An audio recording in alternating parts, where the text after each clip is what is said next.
নমস্কার বন্ধুরা, রন্ধনে বন্ধনে আপনাদের অনেক অনেক স্বাগত। আজকে দেখাবো টক ডালের রেসিপি। আমি মুসুরির ডাল দিয়ে টক ডালটা বানাবো। সেজন্য কিছুটা মুসুরির ডাল একটা পাত্রে নিয়ে নিয়েছি। মুসুরির ডালটাকে খুব ভালো করে ধুয়ে নেব। অন্যদিকে কড়াইতে কিছুটা জল বসিয়েছি। জলটা হালকা গরম হলে ধুয়ে রাখা মুসুরির ডালটা এবার জলের মধ্যে দিয়ে দেব। এরপরে গ্যাসটাকে হাই করে ঢাকা দিয়ে দেব। যখন জলটা বেশ ভালো মতন ফুটে যাবে সেই সময় একটু খুন্তি দিয়ে নেড়ে নিয়ে দিয়ে দেব পরিমাণ মতো নুন। আমি হাফ চামচ নুন দিলাম, পরে লাগলে আবার নুনটা দেব। এই সময় দেখুন জলের মধ্যে সাদা সাদা ফেনা মতন হয়েছে, সেই ফেনাগুলো ফেলে দেব।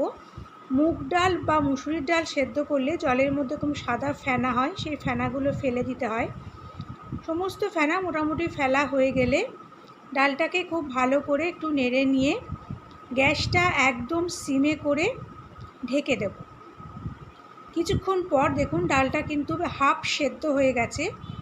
এই অবস্থায় একটা কাঁচা আম আমি এরকম একটু লম্বা লম্বা করে কেটে ধুয়ে রেখেছিলাম, সেই আমটা এবার ডালের মধ্যে দিয়ে দেব। আমটা দেওয়া হলে আমটাকে ডালের সঙ্গে খুব ভালো করে একটু মিশিয়ে নিয়ে আবার ঢেকে দেব। আর গ্যাসটাকে হাইতেই রাখবো। ফুটে যাওয়া পর্যন্ত একটু অপেক্ষা করতে হবে। দেখুন খুব ভালো করে ফুটে গেছে। আপনাদের আমি খুলে দেখিয়ে দিচ্ছি। খুব ভালো করে যখন ফুটে যাবে সেই সময় গ্যাসটা একদম সিম করে ঢেকে দেব। ডাল আর আমটা সেদ্ধ হওয়ার জন্য এবার অপেক্ষা করতে হবে। কিছুক্ষণ পর আমাদের মুসুরির ডাল আর আমটা কিন্তু খুব ভালো সেদ্ধ হয়ে গেছে। দেখুন ডালটা একদম গলে গেছে। এই পর্যায়ে এবার ডালটাকে একটা বাটিতে ঢেলে রাখবো। আমাদের পরে আরেকটু জল লাগবে। সেদ্ধ করা ডাল আর আমটাকে একটা বাটিতে ঢেলে রেখে দিলাম। গরমকালে দুপুরবেলা ভাতের সঙ্গে এই টক ডাল কিন্তু অমৃতর মতো খেতে লাগে। অন্যদিকে ওই কড়াইটাই কিন্তু খুব ভালো করে ধুয়ে 1 চামচ তেল দিলাম। তেলটা গরম হলে হাফ চামচ কালো সর্ষে আর একটা শুকনো লঙ্কা দিয়ে দিলাম। সর্ষে আর শুকনো লঙ্কাটাকে তেলের মধ্যে সামান্য একটু নেড়ে নিয়ে এবার সেদ্ধ করে রাখা ডালটা এবার তেলের মধ্যে দিয়ে দেব। আরও জল লাগবে। আমি ওই ডালের বাটিটা ধুয়েই 1 বাটি জল আরও দিলাম, কারণ টকের ডাল একটু পাতলা হলেই ভালো লাগে। বেশি ঘন টকের ডাল কিন্তু টেস্টটা খুব একটা ভালো হয় না। এরপর এর মধ্যে দিয়ে দেব হাফ চামচ হলুদ। হলুদটাকে দিয়েও খুব ভালো করে ডালের সঙ্গে মিশিয়ে নেব। তারপর দিয়ে দেব পরিমাণ মতন চিনি। আমি এই ছোট চামচের 3 চামচ চিনি দিলাম, কারণ টকের ডাল একটু মিষ্টি মিষ্টি হলেই খেতে ভালো হয়। আপনারা আপনাদের স্বাদ অনুসারে চিনিটা দেবেন।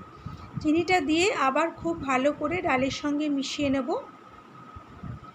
তারপরে গ্যাসটাকে হাই করে দেব আর একটু ফোটা পর্যন্ত একটু অপেক্ষা করব। আপনারা প্লিজ এইভাবে একবার ট্রাই করবেন, খেতে কিন্তু ভীষণ ভালো হয়। আর টকের ডাল কিন্তু আমার মতে মুসুরির ডাল দিয়েই বেশি টেস্ট হয়। মুগ ডাল বা মটর ডাল দিয়েও টকের ডাল করা যায়, তবে মুসুরির ডাল দিয়ে করলে তার খেতে বেশি ভালো হয়।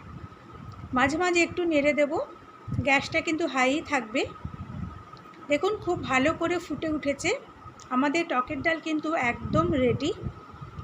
এই পর্যায়ে আপনারা নুন মিষ্টিটা একটু চেক করে নেবেন। তারপর গ্যাসটাকে অফ করে এবার আমি সার্ভ করে নেব।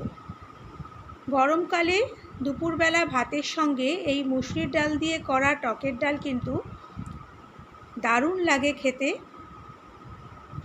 ডালটাকে এবার আমি একটা বাটিতে সার্ভ করে নিচ্ছি। টকের ডাল কিন্তু একটু পাতলাই করবেন আপনারা, বেশি ঘন ডাল ভালো লাগে না। আমি ঘনত্বটা একটু দেখিয়ে দিচ্ছি। দেখুন এই রকম ঘনত্বের ডাল করবেন, তাতে খেতে বেশি ভালো হয়। আশা করি আমার আজকের রেসিপিটি আপনাদের ভালো লেগেছে। পরের দিন আবার একটা নতুন রেসিপি নিয়ে চলে আসব। ততক্ষণ আপনারা ভালো থাকবেন, সুস্থ থাকবেন। নমস্কার।